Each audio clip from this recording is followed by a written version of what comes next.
it's a great time to be in technology. I know we always think that because it continues to evolve, but especially right now, there's just so much capability that helps you quickly get booted up and get to a base level of productivity. And then it's up to you how fast you want to advance and, how much effort and time the company could put in to help you get there. This is DevOps Paradox, episode number 211, Learning to Code in the Age of AI. Welcome to DevOps Paradox. This is a podcast about random stuff in which we, Darren and Victor, pretend we know what we're talking about.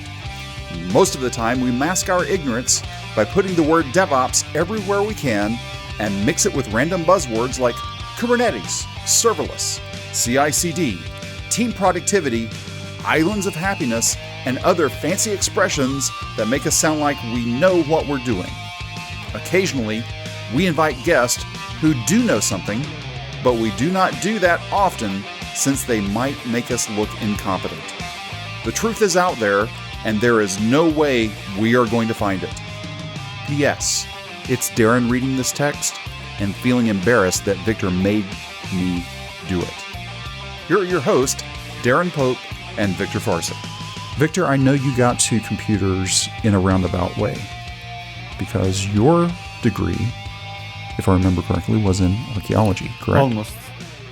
If I did the last two exams, then you would be right. So you're closer to archaeology than you were computer science. From the degree perspective. From any other, no. Okay, fair enough. I came at it from electrical engineering, and I had to tell me how this made any sense. I had to take Pascal. I actually had to pass a Pascal course, but all of our labs were in Fortran. Never had to take a Fortran class. Hey, all my labs were in a computer made in Serbia in a language nobody understood or saw or used before or after that. And before that, my first program I solved was Pascal. So we're equal on that one. So why are we talking about things that should no longer be talked about? We could argue Fortran. We're going to probably end up how kids who don't know Pascal are really not good programmers. I don't think I know Pascal anymore. I think I've forgotten it all. I can guarantee it. On today's show, we have Jim Douglas on from Armory. Jim, how you doing? I'm doing great. And we're going to talk a little bit, not about Pascal and Fortran. About Turbo Pascal and Delphi? Oh, you want to talk about advanced stuff, not the old things. Okay, I see. There you go. I see. So we can go there because Borland was my favorite place. I could go to, in the United States, in the late 80s and early 90s, I could go to a place called Egghead Software. Exactly. I could go and buy Turbo C off the shelf. I could buy Turbo Pascal off the shelf. Kids, you used to be able to go to stores and actually buy discs. Businessland, Egghead Software, all those beautiful places. We're really showing our age. Dating ourselves, I know. Yeah. No. That's nothing. You could go and buy a magazine that had like 5 pages of code that you would type for hours only to discover that you made a mistake. Or they printed it wrong. Exactly. Even better. Exactly. Yeah, the modern day version is just taking code snippets off the internet and finding out they're wrong. Or better than that, and we'll come back to this later, typing in, hey, ChatGPT, give me some code. There you go. And it will confidently give you an answer. We'll talk later about whether that's always right or wrong. But to get to that point, we were talking about ageism here, because I'm old. Everybody's well aware of that. But in today's world, where are the coders starting now? Let's rewind. Again, I haven't had a kid in the house in 20 years. But nowadays, is Minecraft still a thing? Roblox still a thing? Because if we're going to have people actually coding 10 years, 15 years in the future, we got to start growing them up. In the United States, if kids are going to play basketball in the NBA, they're already being drafted basically in the 6th, 7th, and 8th grade. So do we have that same type of pipeline to get our developer talent built or not? What do you think, Jim? Well, absolutely. And we talked offline a little bit. It's interesting and hilarious talking to people that have kids that are getting to the age where they can start to program a little. And you think, old school, that would be 11, 12. Now it's like 3, 4. And so the big conversation and debate. Is it Minecraft? Is it Roblox? Is it something else? So I think they're very relevant right now, but I think obviously shortly, you're going to see AI assisted coding tools that are going to be not only relevant, but are going to be mainstream. I think it's inevitable, in all markets, what you see around software and other technology too, but especially software is over time, you add abstractions that make people more productive. We were talking old stuff. Think back to assembly code. Eventually you have to have ones and zeros talking to a machine, but assembly code was a way to write a level above that. And then there was autocode, things you guys talked about, Fortran, and things like that once again, let you use natural language to describe something that, once again, ultimately it's got to be ones and zeros and, low code, no code, and eventually it's going to be assisted tools. We talked about Turbo Pascal jokingly in Delphi. Think about the first IDEs. A lot of them had really lousy code assistants that would help do code generation. And everybody hated them because they were so bad, so no one used them. But they're inevitable. And so I think that will be a great starting point for kids where they can use tools that are going to generate basic code, and then you can teach them the finer skill of doing code optimization and building real applications. It's a good thing. It's different from where we started, where people had to know what a microprocessor was and firmware and operating system. Those days are long gone. And, so are the days where a lot of the underlying structure is not going to be as necessary to understand either of code, but more about what outcome you're trying to accomplish and thinking architecturally how to go about that. To me, what is interesting about coding in Roblox, which I haven't seen, but so I'm half guessing here, is how we're expanding coding towards areas that are not necessarily because somebody wants to be a developer, right? That we're going more and more to the world that, hey, I don't know, you're a doctor, you need to do some basic coding, right? We experienced that maybe 10 years ago, something like that, with science people, right? That eventually learned Python. Most of the time, they're not really developers. They're not really developing applications. It's just that coding becomes part of their work. And ideally, they don't have to know they're even developing applications, right? They're applying their knowledge and kind of improving outcomes in their domain using tools that are helping them leverage software. I mean, that's where we're going to go. Doesn't mean there's not going to be hardcore coders. There always is going to be, because there's a ton of technology that has to be developed that coincides with that. But ultimately, if you could put that power in everybody's hands where it doesn't require a CS degree or some equivalent. And then back to the question you asked, Darren, at the beginning, right? How do we launch our kids into the future? And, the future is obviously going to have a technical basis, and software is going to be prevalent. How do we do that? And I think tools with a higher level of abstraction that are fun, that can allow them to do things really quickly, where they don't have to spend a lot of time, as you said, learning an abstraction extension language, like a Python or, going old school, learning Java, but they can just dig in and start to build things. And that's the beauty of a Minecraft or Roblox is kids can do that. They can just create things really quick. So it keeps them engaged, but it also teaches them a skill. The logic is still the same, right? And if you focus on, if I would argue that understanding the logic of how coding works rather than specific language, then actually Roblox is probably not that different from Python, right? From the perspective of which logic you need to apply to do something. Exactly. And it just takes it a level of abstraction up, like I said, and I think that's the general trend. And I think, the other thing too is the thing that has changed, which is great, is think back to, I'm a C programmer. It's what I do. These object-oriented stuff, C++, forget about it. Not going to do it. Or just the opposite. People just aren't like that anymore, right? And a lot of that was not wanting to change, but also you had a fundamental skill that was of value. That's gone. Now it's all, once again, how you can apply higher level thinking to writing applications. And as I said, and as you described, Victor, understanding the logic of how it works is the most important thing. But there's all kinds of tools that can help you apply that logic. And that's the direction abstraction is going. I mean, there's a lot of really cool things folks are doing. GitHub with what they're doing with Pilot is pretty interesting right now. And a lot of new tools will emerge that are just going to help programmers start at that logic level and then have things that will help them create the code necessary. I think what always happens is early on, tools like that are a little bit rough and, the folks that are hardcore will complain about, I can write way better code than that. But over time, you start to get optimizations occurring where that difference just disappears. I was asking about your EE tools that you use there. The same thing happened in that domain. I started my career in technical software, building software for people that were building chips. And, they had to define the logic, and the way they did it is they would hand draw in a schematic logically how things would work. And eventually they got tools that would allow them to do that graphically. And then libraries were created of graphical symbols that they could have stitched together, but it was still pretty unproductive. And then finally languages came out where you could logically describe how you wanted something to work electrically, but you still had to get it down to something physical. And so tools emerged that would help you translate that down and then start to optimize. So think of compilers. Before compilers existed, you could write with natural language tools, but then you eventually had to get that down into a lower level. Compilers changed the game. And what I just described was called logic synthesis. It changed the game there.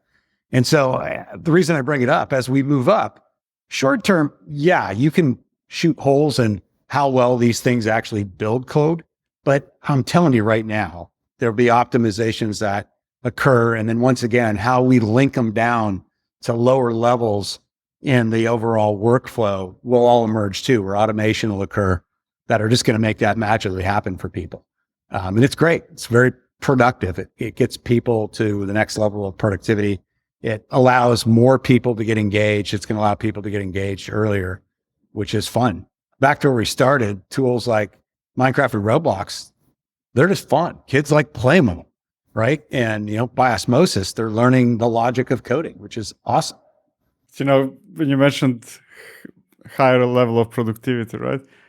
I think that we have those discussions in every single generation, right? That something new comes along, and then all the old guards are, no, this is a toy. No, this is not for serious people. Exactly. This is for amateurs. This is for that. No, I'm going to still do binary, right? Or still Fortran, or still C, still Java, still whatever, right? Every single generation has that. And not only for programming languages, but you can see that with tools and for everything Nope. Professionals do not use the things that kids are playing with. Absolutely. And it always will be, A, because people are just generally stubborn.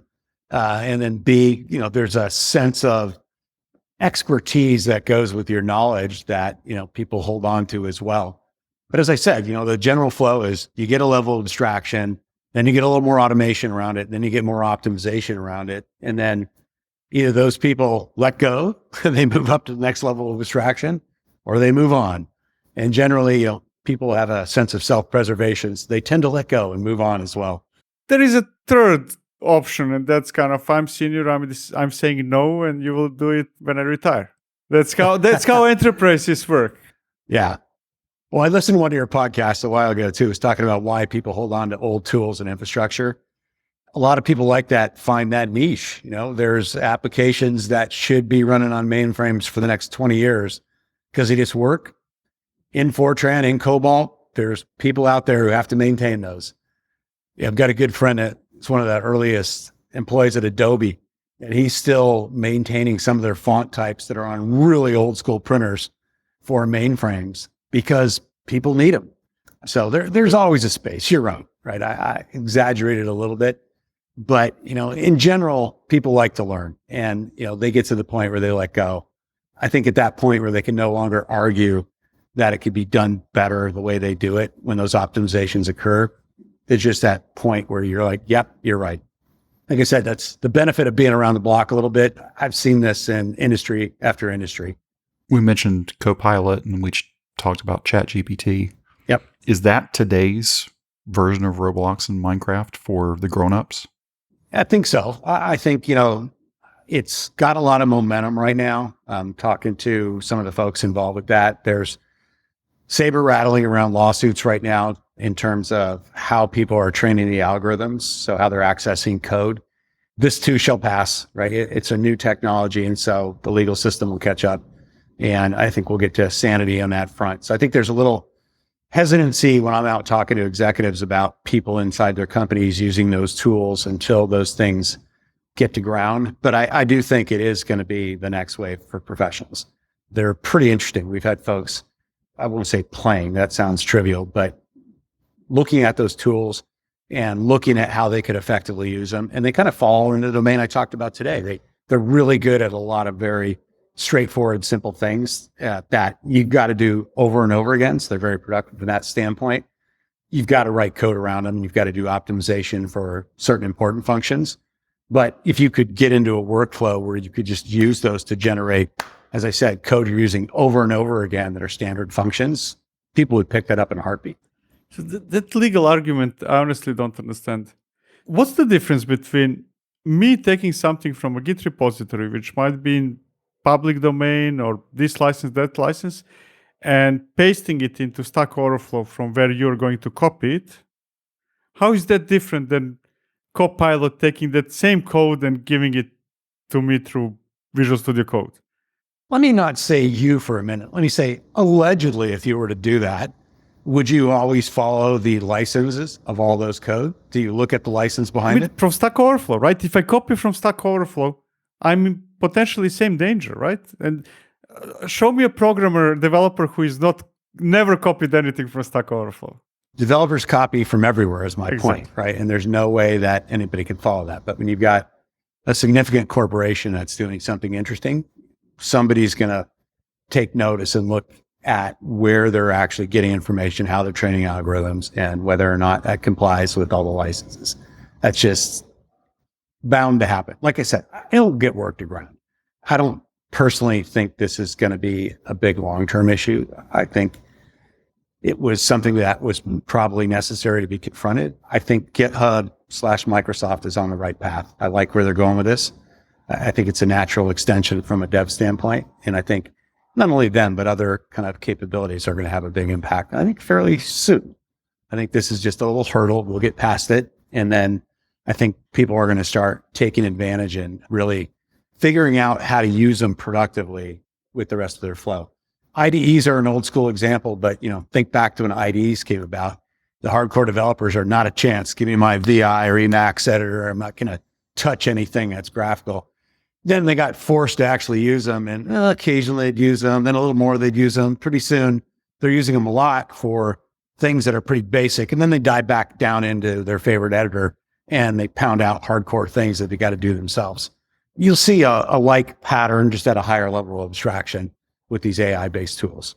Folks will use them for a lot, long-term, short-term. They'll use them for some very specific things, as I said, that are redundant tasks that are very important tasks they've got to use, that these tools are going to do very well. And then they'll dive in and, they'll spend time on the areas where, they've got to put a little art to the science and they can really add value. Longer term, they'll leverage them more and more. And I think back to what we talked about right now, kind of the state of the art for kids coming in are things that make it fun, where they can go build games or build animations, things like that. I think the next path for them is where they actually want to start building things themselves. And tools like we just talked about are going to be the thing that they move on to, they matriculate to in terms of their coding evolution. Well, and it seems like Microsoft owning Minecraft, if we're going to stick there for a minute. Yep. I mean, it would be silly to not be able, inside VS Code, to start building my next Minecraft thing. Bingo. Because at that point, if you've, as an 8-year-old, a 10-year-old, a 12-year-old, an 18-year-old, well, this is the stack I've been using for the past 10 years, sort of sad to say as an 18-year-old, why would you try to go somewhere else? You wouldn't. And it's a great investment for them early with children. And then as they get into high school and they get into college, it's a great investment for a corporation to make. I was asking you earlier about, whether you knew what Verilog was, and it was that language that folks use to describe logic. We invested like crazy at the time, the company I was with, in universities, including your alma mater, making sure that every professor had copies and they used it in every class. So when they walked out, that was the language they knew to describe logic to build chips. And so, when someone asked them what they wanted to use in terms of tooling, well, it's got to be this because that's what I know. It's a good thing. It also isn't all altruistic from a corporate standpoint. It's a great way to build brand for people that are going to be new buyers in the future. Very smart. Smart, but a bit slimy. but I understand it. And somebody asked me once, a sales guy, slimy good or slimy bad? So you can argue that both ways. They are providing a great path, as I said, of matriculation for people on that path of being professional coders. So I could argue it either way. A, that it is helping people progress. B, you could argue you're locking them into one way to do it instead of opening up their eyes to lots of ways. So I could argue with great confidence either of those paths. I think ultimately it serves a general good. People are always interested in the next new thing will come along. So people are going to want to look at a lot of things. And, very often being locked in is often, not always, better than the alternative. When I hear people arguing, hey, I don't want to go to cloud because I'm going to be locked into AWS. Fair enough. It's not good that you're locked into AWS, but that does not mean that actually you not even touching it is a better alternative, right? Exactly. And anymore, it's so much harder to create vendor lock than it was 20 years ago. I mean, there's so many more points of ingress and egress out of languages, tools, platforms, all of the above. Yeah, some are heavier lift than others, but it doesn't mean that you don't have paths out and paths out that are faster than they used to be. It used to be brutal, not as brutal anymore. Let's go back over to probably my scenario, to where people just give up. Here's what I really don't want to go learn. I don't want to go learn front end. Yeah. I just don't. I don't want to learn React. It's interesting to me, but my level of that is open HTML tag, close HTML tag. That's about as far as I can get. But do you work on front end? I try never to. There is a big difference between I do not do that, so I reject to learn it as a hobby, and that's my job, and I reject to learn it. Correct. And it's not my job, so exactly. That's very it's my different, fault, right? It is very different. But if I wanted to learn it, then that means I'm going to have to, it's not even a pivot for me. It's a complete ground up. Yep. Because I stunk at HTML in the 90s. How much worse is it going to be 25 years later? That depends. At that time when you got stuck with it, was there ActiveX already there? I was pre-ActiveX. Then you're not used to suffering. Yeah. At least that's gone. How can we help the old folks like me? If it is a day job, let's magically decide that it is my day job, and I'm having a hard time making that change. Let's say I'm open to the change, and I'm, even willing to be reverse mentored. If you don't understand what that means, it means basically those little 18 and 20-year-olds are teaching the 50-year-old what to do. I'm down with that, but I'm still not grokking it. What do I do then? If it's a bigger company, there is often, it's quite okay that you're not open to the change and you're change, because typically there's plenty of things you can do without changing. The problem is that if your reaction to I don't want to change is, hence we're not going to do it as a company, that's the issue I think that we're having, right? I'm a DB2 expert with 75 years of experience, hence we're not going to use anything than DB2. That's bad. But I don't want to use anything than DB2, and I still have DB2 that nobody else wants to manage. Hey, be my guest. Nothing wrong with that. I think twofold, Darren. One is back to your analogy about you stunk at HTML. There are so many better tools and assistants to write code like that today versus when you did it. Your experience will be radically different. So I think you got to think of what you might pick up on the front end is and kind of its evolution. So some of the things have been around for a couple of years now. Your experience jumping into that versus when you jumped into HTML are going to be radically different. It's just night and day in terms of the infrastructure that you got to actually write code versus when you started trying to build web applications with HTML.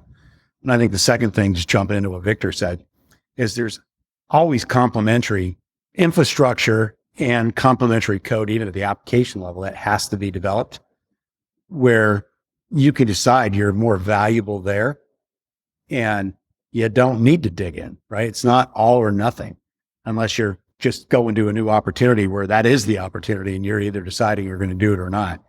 So I think both of those things are true. Your journey into learning new front end techniques and languages is going to be different than it was 20 years ago. But it doesn't necessarily mean you need to do that, because there is work around there to deploy that code that is equally as valuable. Thank you for giving me an opportunity to lay my heart out there. There's hope. Hey, Don't give up. Not for front end work. No, there isn't. you were just saved from having to learn WASM, because that's what replaces HTML now, eh? Well, Yeah. that's interesting. But see, WASM sounds very interesting to me.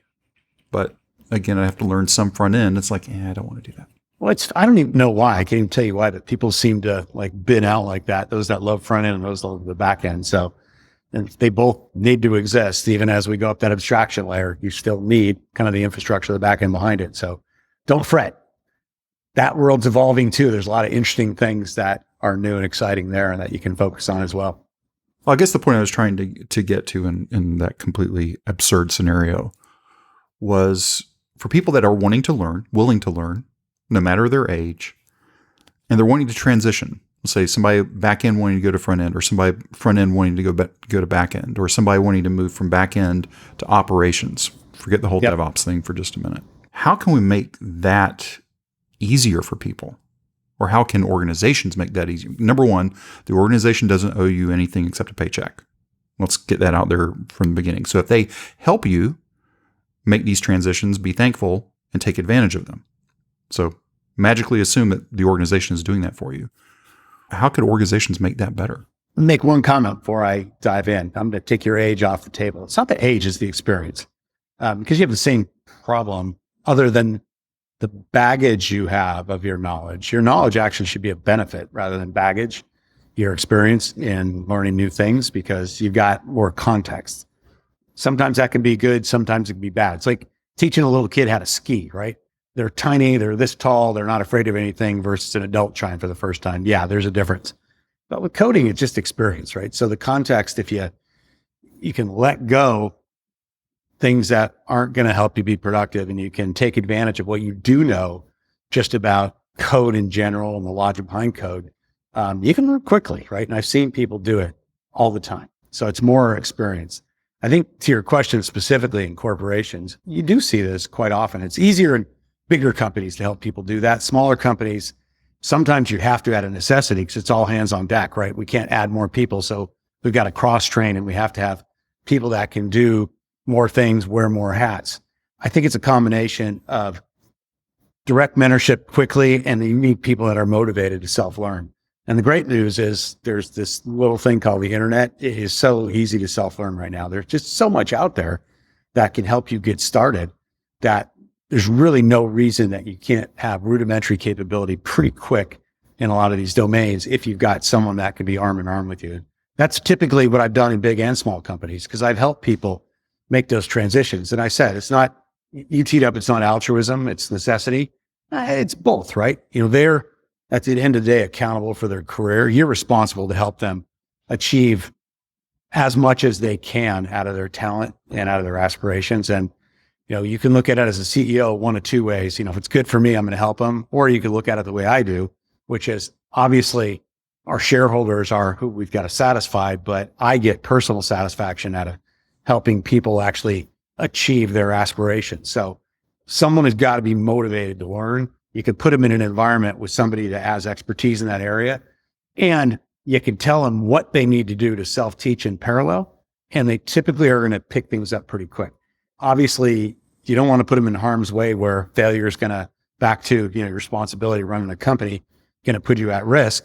But if you can put them in a situation where, hey, they've got to trip a few times and they're going to learn from that, and they can get mentorship from somebody that's got expertise in that area, they're going to learn quick. And as I said, especially around software, there's just so many capabilities that help you learn new aspects of whether it's front end, back end, infrastructure, that can help you understand how to apply yourself effectively in those domains. It's a great time to be in technology. I know we always think that because it continues to evolve, but especially right now, there's just so much capability that helps you quickly get booted up and get to a base level of productivity. And then it's up to you how fast you want to advance and, how much effort and time the company could put in to help you get there. Like I said, small companies, you do this out of necessity a lot, where it's, all hands on deck and folks have to go learn something new. We need someone in an area, go get booted up as quick as you can and help us. And big companies, as I said, it's an opportunity where it's easier for them to do it from one standpoint, because you've got so much more redundancy in all roles that you have the luxury of being able to do that. It's more a will in big companies, whether or not they want to do that and they want to help develop their people. I think that there are ups and downs in both scenarios, small and big company. Big company has more opportunities, but on the other hand, has more need for you not to come with a random new thing, right? Kind of like, no, we actually have a system, right? Well, in a small company, you want React?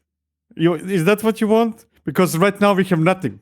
So like, React, go, right? So there are ups and downs in both cases, just very different pros and cons in a way for learning. And big companies, what you find is people just go do things like this. And a lot of times no one has any sense of at what scale they're doing it.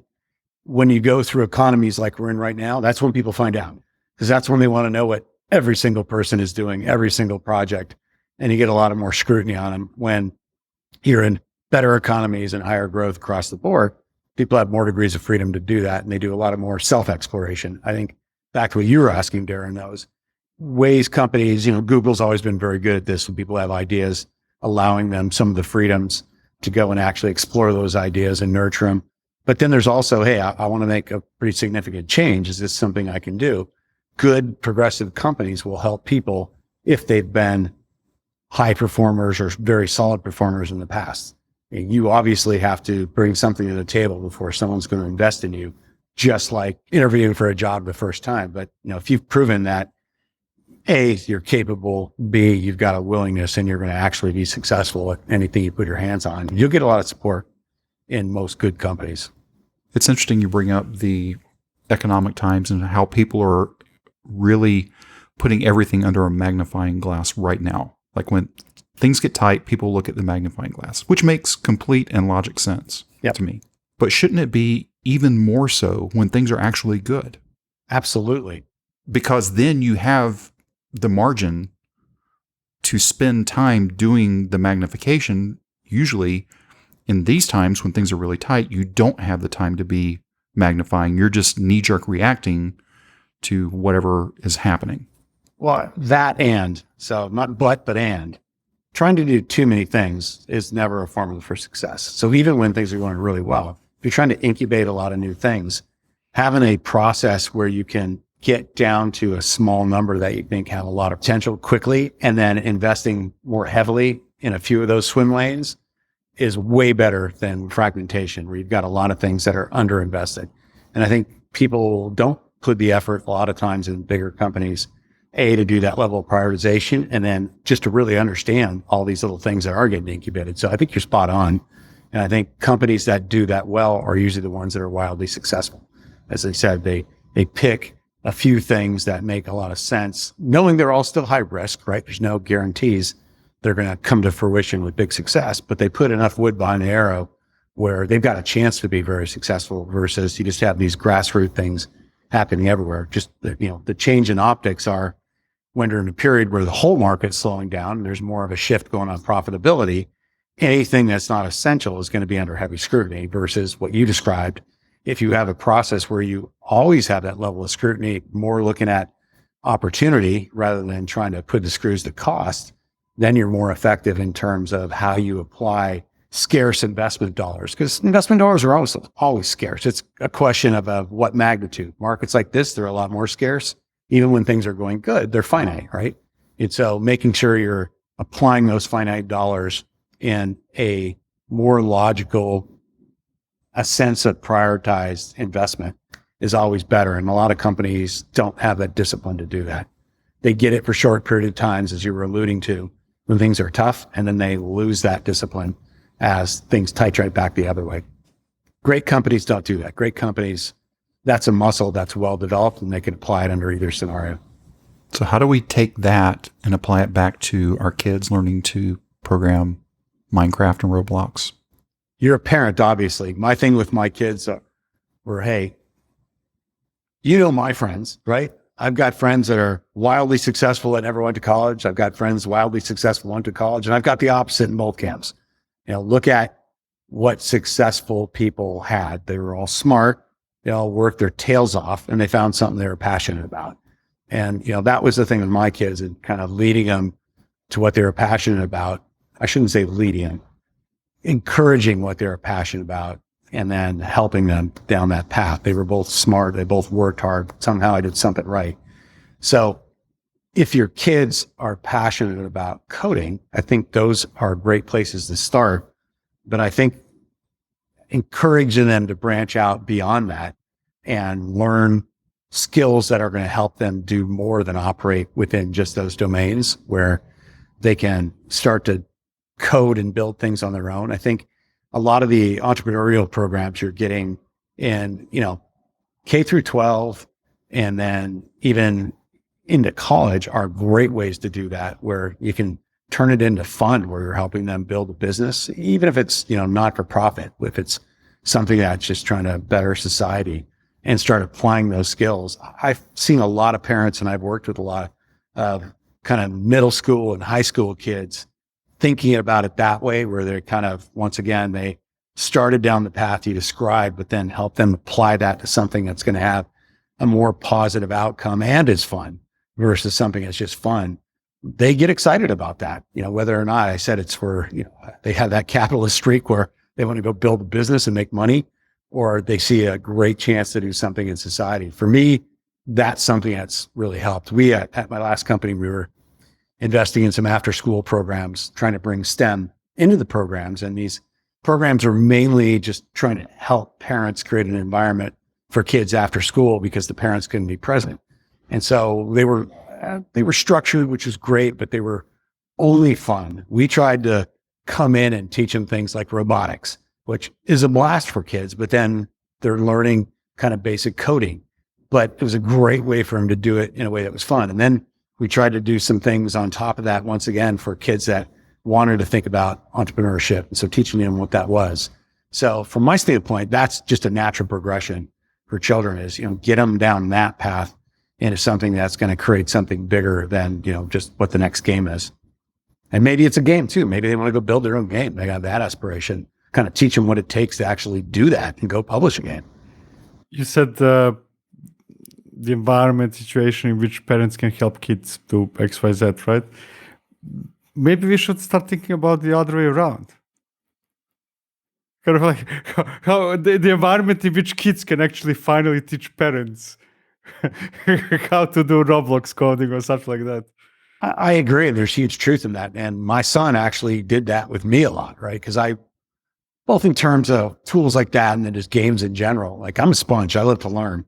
And he thinks it's hilarious when he has to teach me things. So we do that.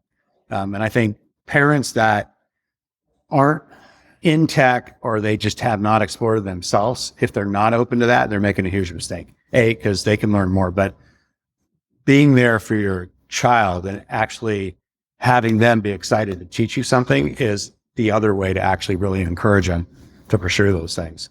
And it's humbling sometimes. Like even having been in tech, right? My son will come in and teach me things. Like, why don't they know this? Humbling sometimes? Yeah, that's true. Humbling every time. That is true. Every time. Well, Jim, we've talked about everything, but we said you were with Armory. That is correct. Beyond that, you're the CEO of Armory. I am. Right?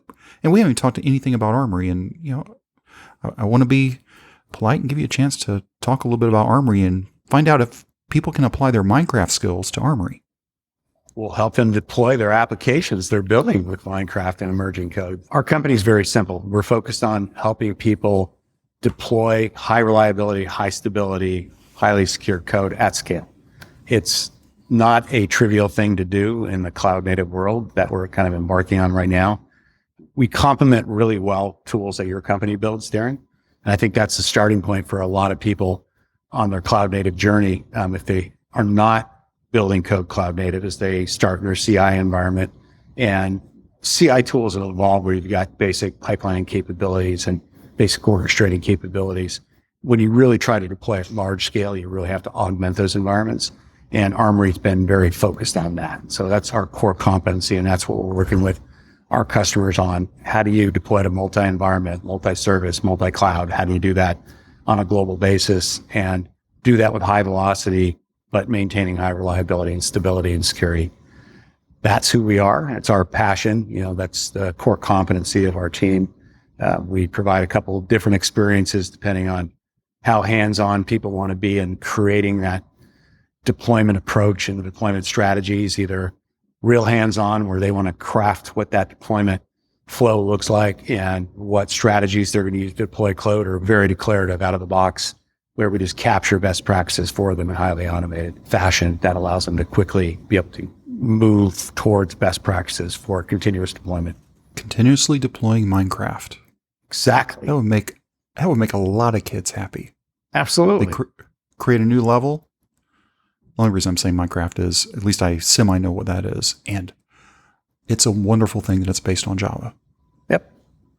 Not that I'm biased. So be able to deploy that continuously with no service disruption. Fantastic. Well, you can find Armory at armory.io.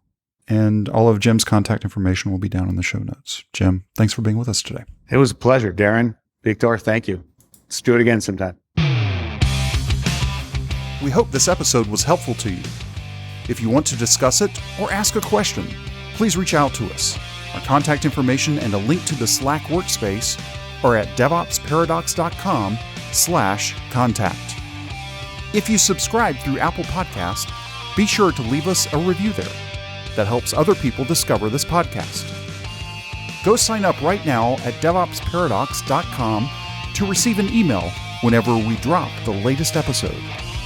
Thank you for listening to DevOps Paradox.